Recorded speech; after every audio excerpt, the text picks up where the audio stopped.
Transformers 1 was a fantastic movie with a lot of great characters and wonderful designs. It's just a shame that the main line sucked and the movie tanked because of the marketing. So naturally, I was holding out for Studio Series figures of the main characters, especially Elita 1 and B127, except for one little thing. Jesus, that's a bit far off from the movie's release date.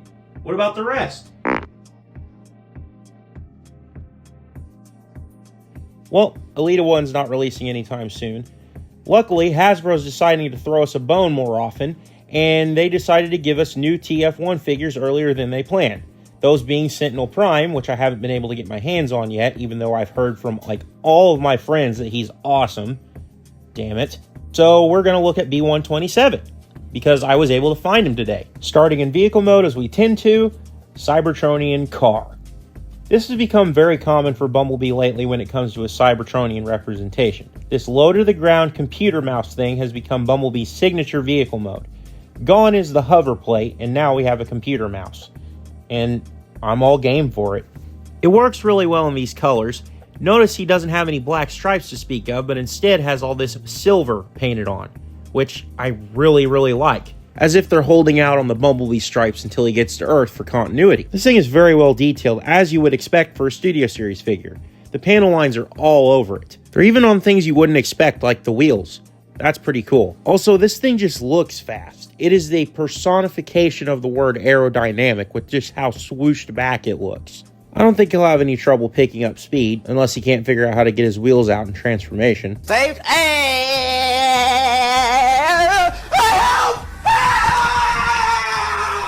Now, he does have one small gap here.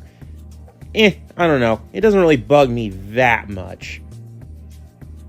Are you sure about that? As for features, he rolls pretty good. And he's got weapon storage that doubles as a pretty nifty attack mode.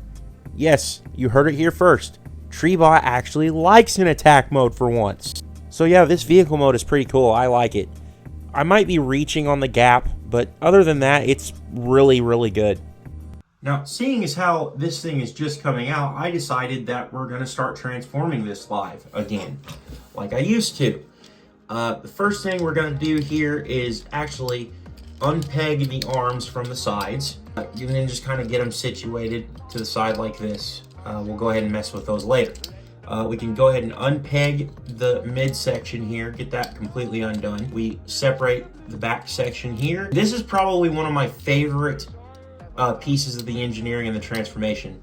This flips back, clips in, and then you fold the foot down and that becomes the leg. Like, that is so cool to me. I don't know why, I just think that's so cool because I don't think it's ever been done before.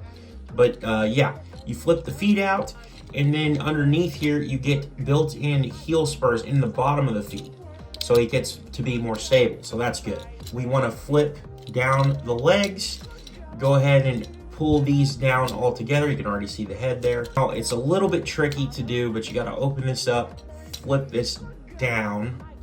Easier said than done. There we go. You go ahead and flip out this piece, and it's going to clip into here. You fold it down. Well, you got to push the head back a little bit, and then fold that down, and it'll just clip into place just like that. And then you can just adjust the arms the rest of the way up like that, and then pull out this little panel and then flip out the hands on both sides. And overall, I am a big fan of this transformation. It's simple, it's quick, but it still has some cool spots, like I was saying earlier. It's a very interesting transformation to me, even though it's simple. I really like how it turned out. In robot mode, this is a fantastic representation of the model after he gets his cog. The robot mode is nice and short, scales perfect with Optimus, and it's just so well proportioned. The detailing is still on point as well in this mode. Lots of new silver parts that are painted and molded in. And as usual, the Bumblebee head sculpt just can't lose. I told you, Dave. I never lose. It's precisely the 50-50 spot between G1 and Bayverse, And I kind of love that because it makes the Bayverse haters' heads explode when they look at it. That's really dumb. But he's so cool! But that's so dumb! Also, we get a little bit of an animated reference with the wheels on the shoulders.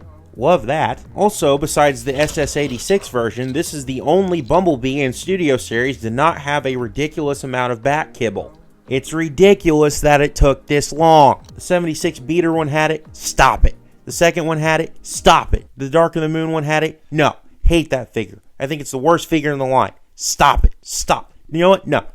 I got this. David, that's it. We're pulling a raw dog. We're calling Hasbro. Hello, Studio Series department. Stop. Also, his feet are gigantic, which 1 is accurate, 2 relatable, and 3 make him very stable in poses. As for features, you can attach his cannons to his arms, which make his hands look transformed. Awesome. And you can give him his knife hands, so now he's BADASSITRON. Oh, sorry. I don't think you heard me. Now he's BADASSITRON. David, I don't think they got it still. One more time. BADASSITRON. You can also use the vehicle mode weapon storage to store these on his back, which is really nice. He also comes with one of the Viacon rifles, but let's face it, we're all giving that to Optimus. And speaking of Optimus, he looks fantastic standing with him, like I said earlier. You can have him looking like he did at the end of the movie, or you could have him scared for his life next to Megatron, or you could have him throw up his arms and say, BADASSITRON. Articulation on B is pretty good, like really good actually. The head is on a ball joint. It's a little bit stiff right now, but I expect it to loosen up a little bit. It can go all the way around, nice and good, just how you want it. The arms can go out on, I think, yeah, ball joints there and a universal hinge as well. And then you go all the way forward and back with the ball joint, and you can go elbows in on a mushroom peg or on a hinge, and then the bicep swivel is on a mushroom peg. There's no wrist, unfortunately, due to how he transforms, which, okay, that's fine. He's got a wrist swivel, which is kind of tight, which is actually kind of what you want. No ab crunch. This is a Hasbro figure. We don't get that as often as you think. We got ball joints at the hips that go about out that far for a spread. We can go forward. We can go back. And then we have a thigh swivel, and we've got a very, very good knee. And then the feet, my favorite part, tilt there. We can go forwards, and we can go back if you want. We can do that too, just from the transformation. I didn't actually intend to do that. We kind of did it on its own. But hey, for a small deluxe, I think you really get your money's worth for his articulation. Overall, this figure is pretty great. It hasn't left my side since I bought him. It's such a unique figure with a lot going on for a deluxe, and his transformation is awesome. He also looks great with the rest of the TF1 crew. I just need to get my hands on Sentinel, and they just need to suck it up and release Elita 1. I'm sorry, I'm sure they've already got her finished. But since this guy is out now, I'm going to go ahead and recommend him. He's an excellent figure, and I really think you get your money's worth. With that being said, keep growing your collections. Treebot out.